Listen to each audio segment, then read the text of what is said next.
Hello friends, welcome back. I am Raju stock analysis में आपका स्वागत है। अब जैसे हमने हमारी पिछली वीडियो में आपको यह बताया था कि आज सोमवार के दिन हम मधुसूदन सिक्योरिटीज और मैक्स हाइट इंफ्रास्ट्रक्चर इन दोनों कंपनियों में एक एक एंट्री लेने वाले हैं। तो आज हमने इन दोनों कंपनियों में लाइव भाव पे एक एक एंट्री कर ली है, जिसके स्क्रीनशॉट आप देख सकते हैं। तो आइए आज हम आपके सामने दो नई कंपनियों का एनालिसिस करने वाले हैं और ये दोनों कंपनियां फाइनेंस सेक्टर की कंपनियां है। तो सबसे पहले हम शुरुआत करते हैं, जिसका नाम है Goenka business and finance limited. अब इसके फंडामेंटल में शेयर होल्डिंग पैटर्न हम देखें तो पब्लिक के पास 85% जितनी होल्डिंग हमें यहाँ पे नजर आ रही है, लेकिन उसमें भी 29% जितनी होल्डिंग तो बड़े इन्वेस्टर के पास है। तो पब्लिक के पास केवल 56% जितनी होल्डिंग है और बाकी की सारी होल्डिंग प्रमोटर के पास मौजूद है। इसके आगे इसकी बैलेंस शीट हम देखें तो इस कंपनी के ऊपर 1 रुपये का कर्ज नहीं है। ये एक जीरो डेप कंपनी बन चुकी है। उसके सामने हम रिजर्व देखें तो इस कंपनी के पास 23 करोड़ का रिजर्व है। तो इस हिसाब से इनकी बैलेंस शीट काफी मजबूत और दमदार है। उसके आगे प्रॉफिट एंड लॉस सेगमेंट में हम देखें तो कभी यह कंपनी लॉस कर रही है, कभी यह कंपनी प्रॉफिट कर रही है, लेकिन इस साल इस कंपनी ने जो प्रॉफिट किया है वो अब तक की हिस्ट्री में सबसे हाईएस्ट प्रॉफिट है। अब 2015 से लेकर अब तक का चार्ट आप देख सकते हैं। 2015 में इसने 560 रुपये का ऑल टाइम हाई बनाया था और वहां से गिरावट करते हुए अभी ये 10 रुपये के पास ट्रेड कर रहा है। तो आज हमने इसमें यहाँ एक एंट्री कर ली है, जिसके स्क्रीनशॉट आप देख सकते हैं। अब अगर यहाँ से और ज़्यादा बड़ी गिरावट होती है तो इसमें हमारा जो अगला सपोर्ट है वो 6 रुपये के पास रहने वाला है। वहाँ पे हम दूसरे एवरेज करने के लिए तैयार है। मान लो यदि और ज़्यादा बड़ी गिरावट होती है तो इसमें हमारा जो तीसरा सपोर्ट है वो 3 रुपये के पास रहने वाला है। वहाँ पे हम तीसरे एवरेज करने के लिए भी तैयार है। इसमें हमारा जो टारगेट है वो 20 रुपये के पास रहने वाला है। 20 रुपये के भाव में हम 75% होल्डिंग एग्जिट कर देंगे और बाकी बचे 25% होल्डिंग लॉन्ग टाइम के लिए छोड़ देंगे। अब ये फंडामेंटल में तो अच्छा है, वैल्यूएशन में भी अभी ये सस्ता हो चुका है। तो ये यहाँ से जितनी भी गिरावट करना चाहे करने दो। इसकी हर गिरावट में हम बिना डरे अपना इन्वेस्टमेंट बढ़ाने के लिए तैयार है।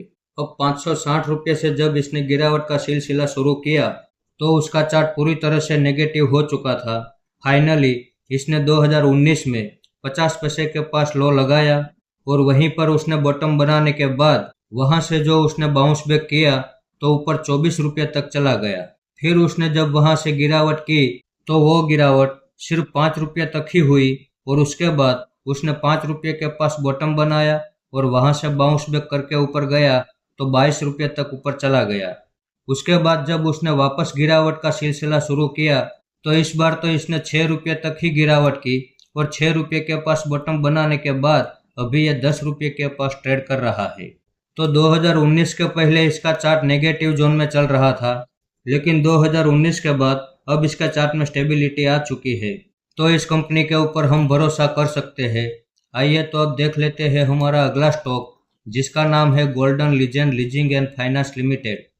अब इसके फंडामेंटल में शेयर होल्डिंग पैटर्न हम देखें तो पब्लिक के पास 100% जितनी होल्डिंग हमें यहाँ पे नजर आ रही है, लेकिन आप यहाँ पे देख सकते हैं कि 42% जितनी होल्डिंग तो बड़े इन्वेस्टर के पास है, तो पब्लिक के पास केवल 58% जितनी होल्डिंग है। इसके आगे इसकी बैलेंस शीट हम देखें तो इस कंपनी के ऊपर सिर्फ और सिर्फ 1 करोड़ का ही कर्ज है। उसके सामने रिजर्व हम देखें तो इस कंपनी के पास 28 करोड़ का रिजर्व है। तो इस हिसाब से इनकी बैलेंस शीट काफी मजबूत और दमदार है। उसके आगे प्रॉफिट एंड लॉस सेगमेंट में हम देखें तो कभी यह कंपनी प्रॉफिट कर रही है, कभी यह कंपनी लॉस कर रही है, लेकिन इस साल इस कंपनी ने जो प्रॉफिट किया है वो अब तक की हिस्ट्री में सबसे हाईएस्ट प्रॉफिट है। अब 2006 से लेकर अब तक का चार्ट आप देख सकते हैं। 2014 में इसने 356 रुपये का ऑल टाइम हाई बनाया था और वहां से गिरावट करते हुए अभी ये 9.5 रुपये के पास ट्रेड कर रहा है। तो आज हमने इसमें भी यहाँ एक एंट्री कर ली है, जिसके स्क्रीनशॉट आप देख सकते हैं। अब अगर यहाँ से और ज़्यादा बड़ी गिरावट होती है तो इसमें हमारा जो अगला सपोर्ट है वो 5 रुपये के पास रहने वाला है। वहाँ पे हम दूसरे एवरेज करने के लिए तैयार है। इसमें हमारा जो टारगेट है वो 20 रुपये के पास रहने वाला है। 20 रुपये के पास हम 75% होल्डिंग एग्जिट कर देंगे और बाकी बचे 25% होल्डिंग लॉन्ग टाइम के लिए छोड़ देंगे।